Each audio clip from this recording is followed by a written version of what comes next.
Informal cabinet meeting జరిగింది. ముఖ్యమంత్రి గారు మంత్రులతో పలు అంశాల్లో సంప్రదించి చర్చించి కొన్ని ముఖ్యమైన నిర్ణయాలు తీసుకోవడం జరిగింది. ఆ నిర్ణయాలు మీ ద్వారా యావత్ తెలంగాణ ప్రజానికానికి తెలియజేస్తున్నాం. మొదటిగా వానాకాలం పంటలకు రైతులకి పెట్టుబడి సాయం కింద రైతు భరోసా నిధుల్ని విడుదల చేయాలని ఈ రోజు ముఖ్యమంత్రి రేవంత్ రెడ్డి గారి ఆధ్వర్యంలో జరిగిన మంత్రుల సమావేశంలో కీలక నిర్ణయం తీసుకున్నాం.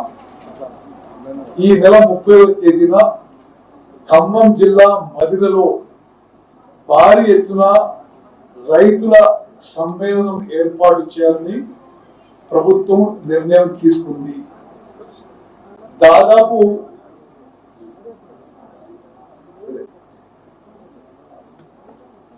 ఆ రోజు భారీ బహిరంగ సభ ఏర్పాటు చేసి అదే వేదిక నుంచి రైతు భరోసా నిధులని పంపిణీ చేయాలని ఈ రోజు సమావేశం నిర్ణయం తీసుకోవడం జరిగింది.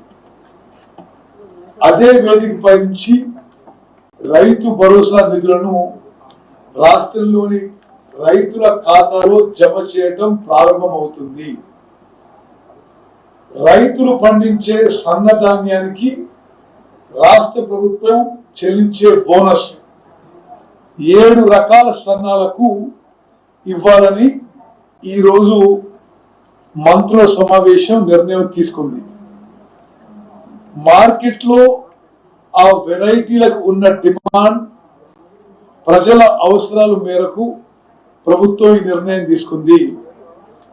దీని ప్రకారం BPT 5204, RNR 15048, HMT Sona, Jai Shriram, KNM 1638, WGL 44, KNM 7715 ఈ 7 రకాల సన్నాలకు మరి ఈ వానాకాలం పంటలో బోనస్ ఇవ్వడం జరుగుతుంది. రాష్ట్రంలోని మన రైతులు ఈ ఏడాది దేశంలోనే రికార్డు స్థాయిలో అత్యధిక ధాన్యం పండించారు. గతంలో ఎన్నడూ లేని విధంగా ఈ సీజన్లో యాసంగిలో రాష్ట్ర ప్రభుత్వం రికార్డు స్థాయిలో దాదాపు 80 లక్షల మెట్రిక్ టన్నుల ధాన్యం కొనుగోలు చేసినము.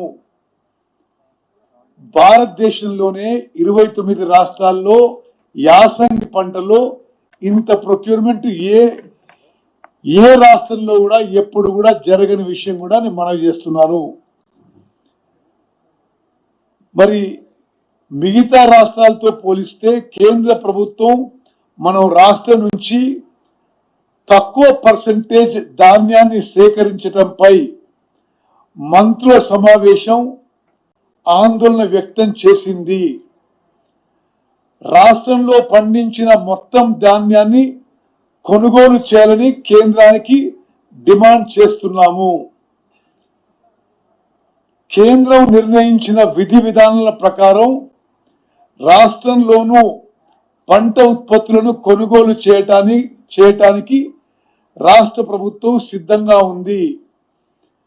భవిష్యత్తులో కూడా రైతులకు ఇబ్బంది లేకుండా పంట ఉత్పత్తుల కొనుగోలుకి కేంద్రం నిర్దేశించిన కోటాను అనుసరించాలని నిర్ణయం తీసుకున్నాం.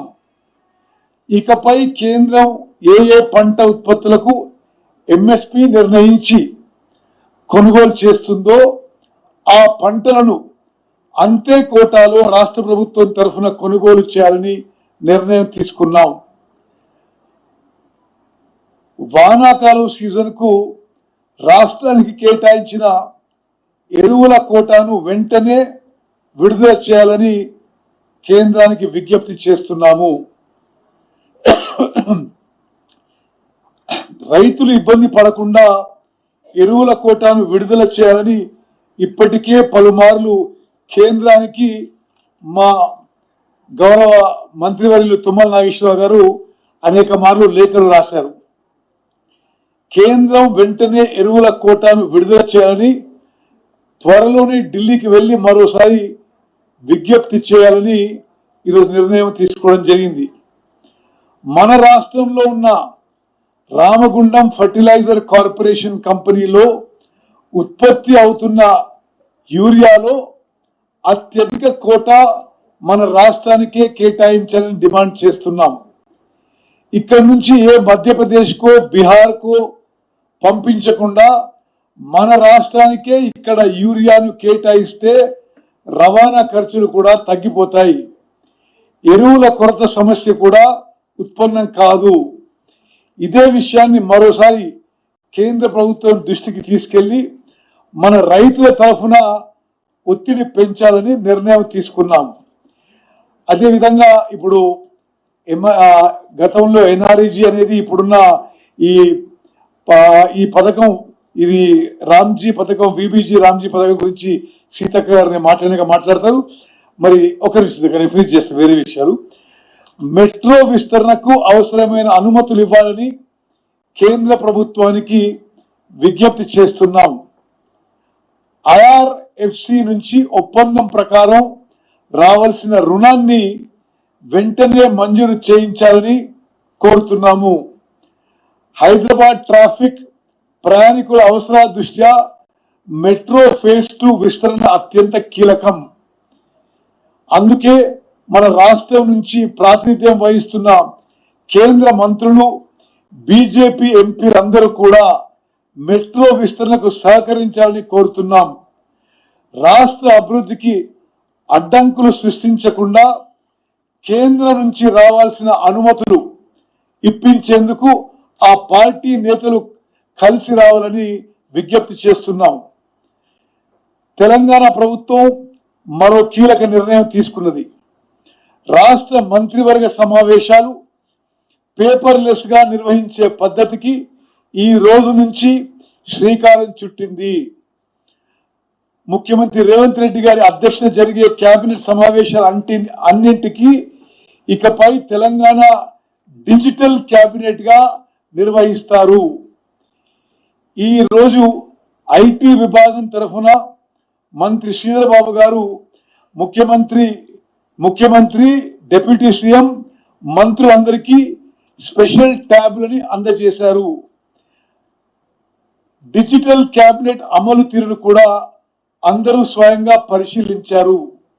ఇకపై ఈ బుక్ ద్వారానే కేబినెట్ సమావేశం ఎజెండా, నోట్స్ అన్ని మంత్రులకి అందుబాటులో ఉంచుతారు.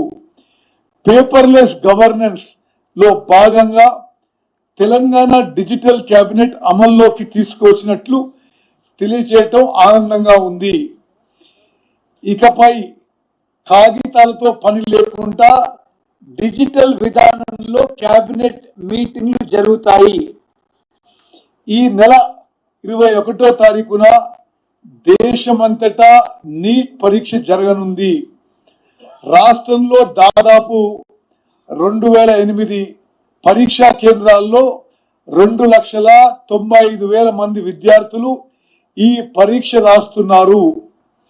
ఈ పరీక్షకు హాజరయ్యే విద్యార్థులందరికీ ఆర్టీసీ బస్సుల్లో ఉచిత ప్రయాణ సదుపాయం కల్పించాలని ప్రభుత్వం తరఫున నిర్ణయం తీసుకున్నాము. నీట్ పరీక్ష రాసే విద్యార్థులు తమ హాల్ టికెట్లు చూపించి ఈ సదుపాయాన్ని వినియోగించుకోవాలని కోరుతున్నాము.